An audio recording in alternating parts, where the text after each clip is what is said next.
ये कहानी राजस्थान के कोटा शहर की एक भूतिया हवेली के बारे में है। ये हवेली राजा महाराजा के समय में बनाई हुई थी, लेकिन पिछले 18 सालों से इस हवेली में आज तक कोई भी रहने नहीं आया है। इच्छा होने पर हम इस हवेली में कोई भी नहीं रह पा रहा था, क्योंकि लोगों का कहना था कि इस हवेली में भूत प्रेत का साया है। जब अजीत सिंह को इस हवेली के बारे में पता चला तो उसने तय किया कि वो इस रहस्य को जानकर ही रहेगा। क्यों लोग इस हवेली में नहीं रह पा रहे हैं? उसने मजबूत इच्छा शक्ति से हवेली में रहने की पूरी तैयारी कर ली। जब उसने हवेली के अंदर जाने के लिए पैर आगे बढ़ाए तो दरवाजे पर किसी अनजान व्यक्ति ने उसे रोक लिया और नज़दीक जाके बोले, कौन हो आप और किधर जा रहे हो? अजीत सिंह ने जवाब देने के बजाय उसने सामने सवाल किया, जी आप कौन? मेरा नाम अर्जुन सिंह है और मैं यहीं पास में ही रहता हूँ। अजीत सिंह ने कहा, ओह अच्छा, मैंने सुना है कि ये एक भूतिया हवेली है और यहाँ कोई नहीं आ पाता है, इसलिए मैं इस हवेली में एक दिन रुकने का फ़ैसला किया। अर्जुन सिंह ने कहा, जी हाँ, आपने सही सुना है और आप भी अंदर मत जाइए। मेरी माने तो आप भी वापस लौट जाइए, यहाँ बहुत खतरा है। यह सुनकर अजीत सिंह खुश हो गया, जैसे उन्हें कोई लॉटरी लग गई हो। अर्जुन ने खुशी को देखकर बोला, आप क्यों खुश हो रहे हो? आप तो भूत का नाम सुनकर डर लगना चाहिए। शायद आपको तो पता ही नहीं होगा कि मैं भूत प्रेत में काफ़ी दिलचस्पी रखता हूँ। अगर इस हवेली में भूत हैं तो मैं अंदर ज़रूर जाऊँगा और सारी सच्चाई का पता भी लगाऊँगा। इतना कहकर अजीत सिंह उस हवेली में चले गए। अंदर जाके अजीत ने अपनी बैग में साइड में रखा और हवेली के चारों ओर देखा। सारे रूम में चेक कर लिया। बाद में ड्राइंग रूम में आके सोफे पर बैठ गया। उसने वहाँ बैठकर दारू के 2-4 पैक भी पिए। वहीं अचानक उस रूम में लाइट का एक बल्ब चालू बंद होने लगी, लेकिन अजीत सिंह ने उस पर ध्यान नहीं दिया। थोड़ी ही देर बाद दूसरा बल्ब चालू बंद होने लगा। फिर भी तो हवेली की सारी लाइटें चालू बंद होने लगी। ये सब देखकर अजीत अपनी जगह पर खड़ा हो गया और संपूर्ण सावचेत हो गया। अचानक उसके सामने एक छोटा टेबल हवा में उड़ने लगा।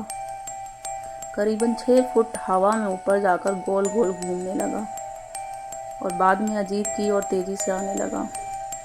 अजीत ने तुरंत ही अपनी जगह बदल दी और दूसरी ओर चला गया। वो टेबल वहीं जाकर गिरा जहां अजीत खड़ा था। अजीत कुछ समय पाता तो उतने में सोफे की सीट उसकी ओर आने लगी। वह जल्द खड़ा हो गया और छलांग लगाकर दूसरी ओर कूद गया, जिसके कारण सोफा दीवार को टकराया और अजीत बच गया। अचानक सब कुछ शांत हो गया। अजीत ने चारों ओर सतर्कता से देखा और बड़ी आवाज़ में बोला, तुम जो भी हो सामने आकर बात करो। वहीं एक बड़ी परछाई सामने आई। अजीत ने उस परछाई को देखकर बोला, कौन हो तुम और क्यों मुझे मारना चाहते हो? परछाई, तुम्हारी भूल के कारण। अजीत, मेरी भूल? मेरी कौन सी भूल की? परछाई, इस हवेली में आने की भूल। मैं किसी को भी इस हवेली में खुश नहीं देख सकता। अजीत, लेकिन क्यों? वो परछाई ने जवाब दिया,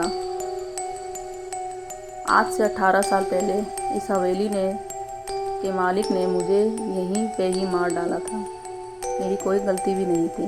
इस कारण की वजह से मेरी आत्मा इस हवेली में भटकती रहती है। मैं किसी को भी इस हवेली में नहीं रहने दूंगा, क्योंकि इस हवेली में मेरा खून हुआ था।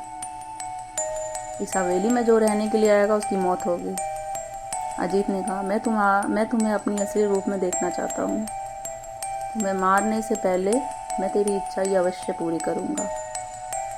और उस परछाई ने एक भयानक दरभंगा स्वरूप ले लिया।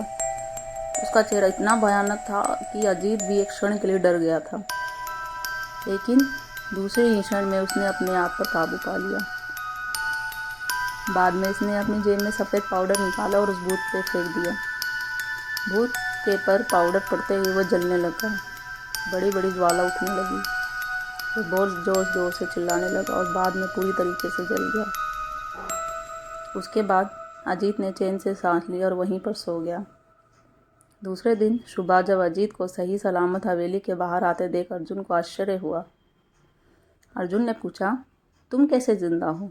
जब अजीत ने अर्जुन को कल रात को घटी घटना को पूरी तरीके से बताया और बोला, अब ये हवेली भूतिया हवेलियाँ नहीं रही है। दोस्तों, आशा करती हूँ आपको ये मेरी कहानी अच्छी लगी होगी। निर्भर आप पे करता है कि आप इस पे यकीन मानो ना मानो, पर जो मैं सामने आपकी कहानी लेकर आती हूँ सच्ची घटना पर आधारित होती है। बिल्कुल, अब आप विश्वास करो या ना करो, ये बिल्कुल एक सच्ची घटना है। आपको मेरी कहानी अच्छी लगती हो तो आप मेरी वीडियो को लाइक करो, शेयर करो और हाँ, सब्सक्राइब करना बिल्कुल मत भूलिए। और साथ ही साथ बेल आइकन भी दबा दीजिए ताकि आपको मेरी वीडियो की नोटिफिकेशन मिलती रहे। जल्दी मिलती हूँ मैं आपको अपनी अगली कहानी में। तब तक के लिए शुभ रात्रि।